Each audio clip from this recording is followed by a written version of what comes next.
Press અને મીડિયાના મિત્રોનું આજની આ પ્રેસ કોન્ફરન્સમાં હૃદયપૂર્વક સ્વાગત કરું છું.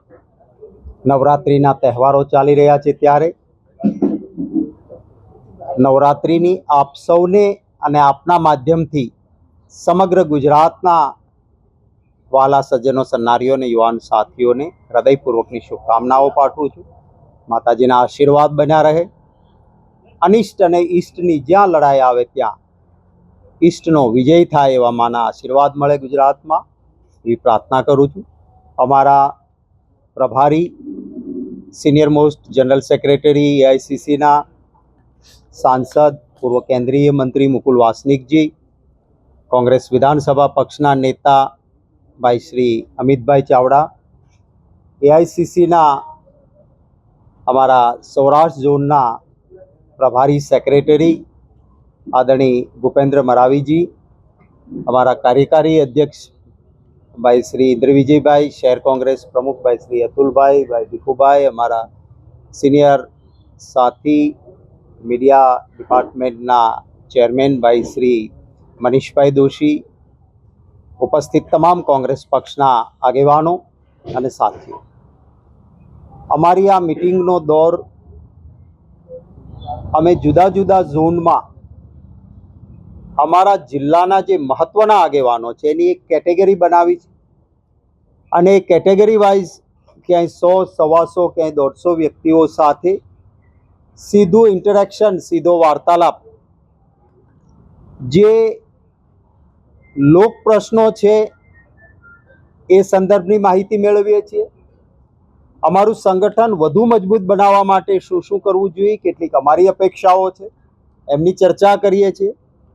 કેટલીક ચેલેન્જીસ અમારા જિલ્લા કક્ષાએ, તાલુકા કક્ષાએ કામ કરતા આગેવાનોની છે, તો એની પણ અમારા સાથે વિચાર વિમર્શ થાય એ દ્રષ્ટિથી રાજ્યના જુદા જુદા મથકો પર રોજના 4-5 જિલ્લાઓના આગેવાનો સાથે મિટિંગો થાય છે. ઉત્તર ગુજરાતમાં અમે મહેસાણા ખાતે મળ્યા અને ઉત્તર ગુજરાતના જિલ્લાઓની ચર્ચાઓ કરી. ભરૂચમાં અમે ભરૂચ, નર્મદા વગેરે સાથે ચર્ચાઓ કરી. આણંદના અંદર મધ્ય ગુજરાતના તમામ જિલ્લાઓ સાથે વિસ્તૃત ચર્ચા થઈ. વડોદરામાં વડોદરા શહેર અને જિલ્લા સાથે ચર્ચા કરી. એના ભાગરૂપે આજે અમે રાજકોટ છીએ, 4 જિલ્લાઓ આજે રાજકોટમાં, આવતીકાલે અમરેલીમાં 4 જિલ્લાઓ સૌરાષ્ટ્રના, એ રીતે ચર્ચાઓ કરવાના છે. ગુજરાતમાં ભારતીય જનતા પાર્ટીની સરકાર લાંબા સમયથી છે. અહંકાર એટલો આવી ગયો છે કે માત્ર ને માત્ર એમના સ્વાર્થનું સંધાન હોય છે. કેટલાક મિત્રોએ 2 દિવસ પહેલા મંત્રીઓની વાતો આવી રીતે બૂમ પડ્યા હતા અને બાજુમાં બેસીને જે વાતો કરતા હતા એ આપે બહુ વાયરલ થઈને ચાલ્યું પણ ખરું કે બળી ખાવને પાડો કે પાડીનું શું કામ છે. આ જ ચાલે છે ગુજરાતમાં. એમને બળી ખાવી છે, પાડો કે પાડી ગુજરાતની જનતાનું જે થવું હોય તે થાય. આ ચર્ચાઓ કેટલું પ્રેશર ઊભું કરવાનું છે કે તમને કેટલા મત મળ્યા હતા એના 50% તમારે સભ્યો પરાણે બનાવવાના છે. ગુજરાતમાં ભાજપનો સભ્ય બનવા હવે કોઈ તૈયાર નથી. ભાજપનો પેજ પ્રમુખ પણ નારાજ છે, કારણ કે ભારતીય જનતા પાર્ટીના મંત્રીઓ બળી ખાય છે અને પાડા કે પાડીમાં એને રસ નથી. રાજ્યમાં આપણું ગુજરાત ક્યારેય કોઈ તમાકુ ખાય ને તો પણ એને વ્યસનની દ્રષ્ટિથી જોવે. આખા દેશમાં સૌથી વધારે ડ્રગ્સ આપણા ગુજરાતમાં આવે. આ આપણું ગુજરાત નહોતું. આપણું યુવાધન બરબાદ થશે. ભાજપને ધન સંગ્રહ કરવું છે, પૈસા લેવા છે, વોટ બેંક માટે ગુંડાઓને ખુલ્લી છૂટ આપવી છે. કરોડો રૂપિયાનો, જે 2 દિવસ પહેલા 120 કરોડ રૂપિયાનું કોકેન કચ્છમાંથી પકડાયું. ત્યારે આ ગુજરાતના યુવાધનને બરબાદ કરવા માટે ભ્રષ્ટાચાર એમને કરવો છે, પણ કોઈ ક્ષેત્ર છોડવું નથી. અસામાજિક તત્વોના લાભ લઈને એમને ખુલ્લો દોર મળે છે. પરિણામે રોજે રોજ જેની તમે કલ્પના ન કરી શકો, કોઈ 5 વર્ષની, કોઈ 7 વર્ષની ફૂલ જેવી દીકરી, એના પર ક્યારેય કોઈની નજર બગડી જ ના શકે, રાક્ષસની પણ.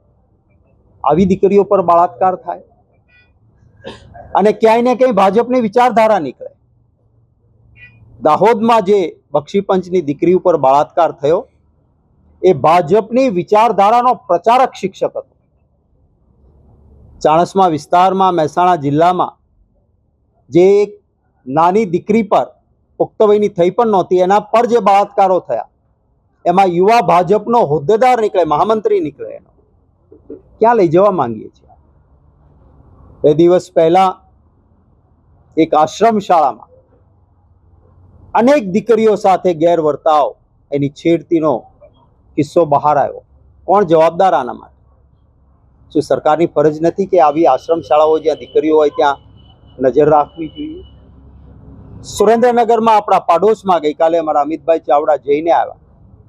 આવતીકાલે ગેનીબેન ઠાકોર પણ ત્યાં જવાના છે પરિવાર પાસે. નાની દીકરી ઠાકોર સમાજની એની ઉપર અત્યાચાર થાય અને છતાં ભારતીય જનતા પાર્ટીના પેટનું પાણી હલતું નથી.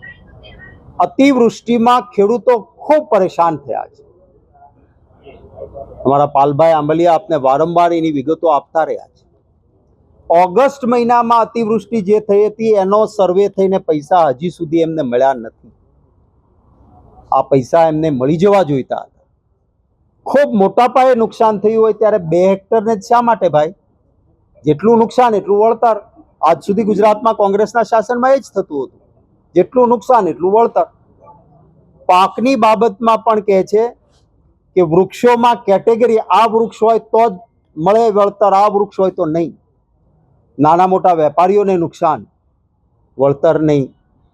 માણસોના ઘર ઝૂંપડા તણાયા, કોઈ પૂરું વળતર નહીં. પશુધનનો નાશ થયો, કોઈ પૂરું વળતર નહીં.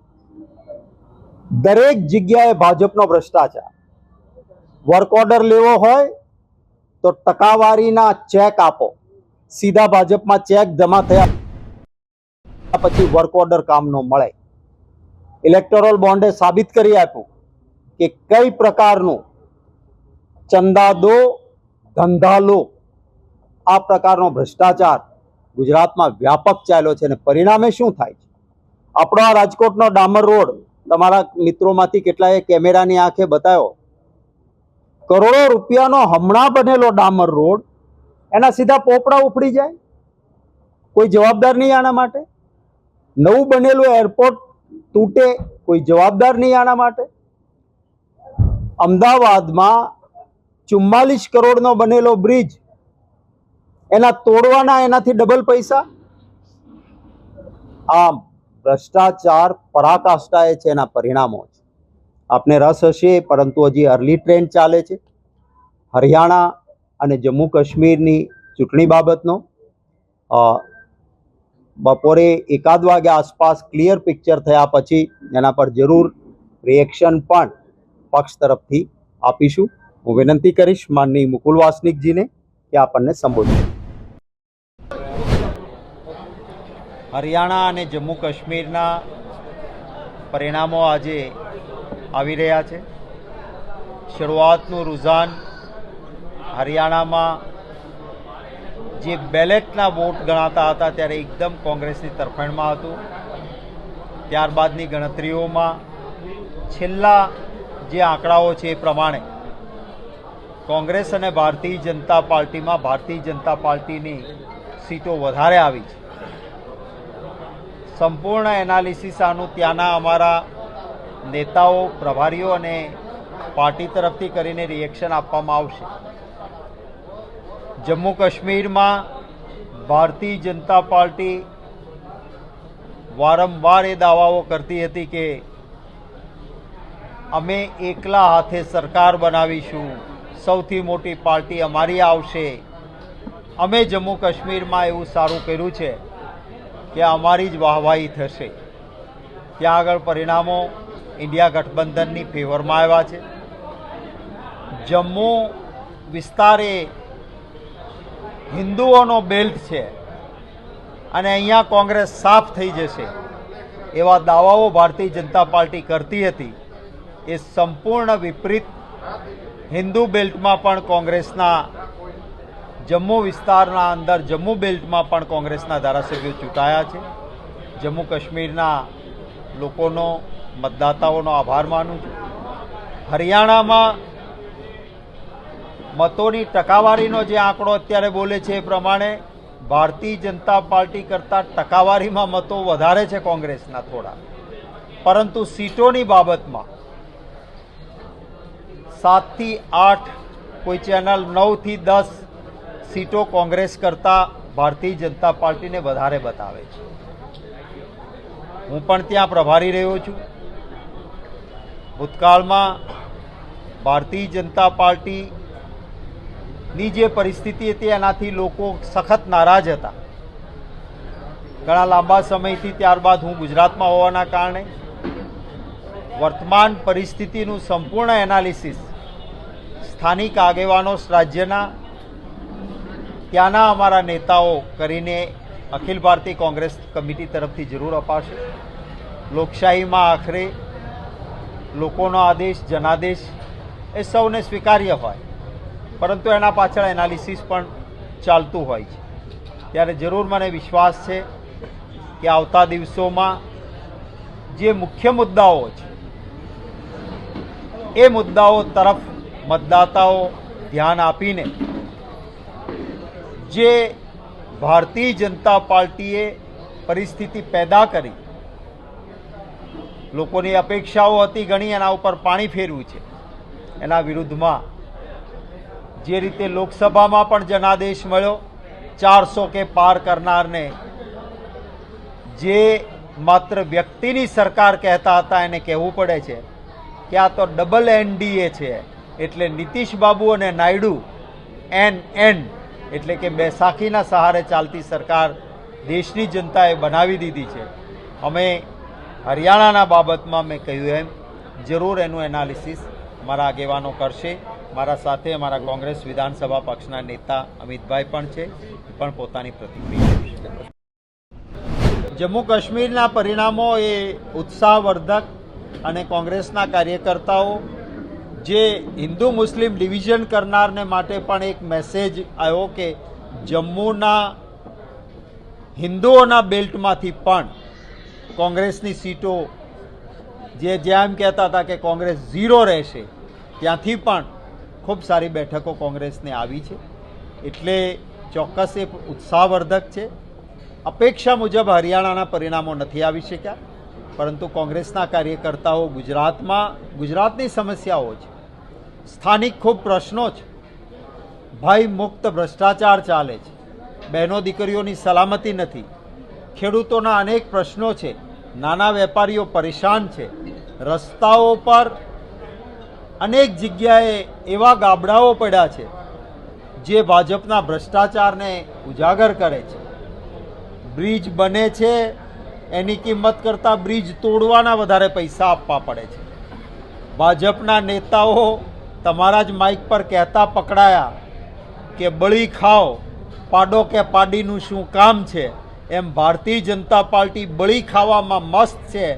ગુજરાતની જનતા પાડે ટીપાય કે પાડીએ ટીપાય એની એમને પડી નથી. આને ગુજરાતની જનતા માફ નહીં કરે.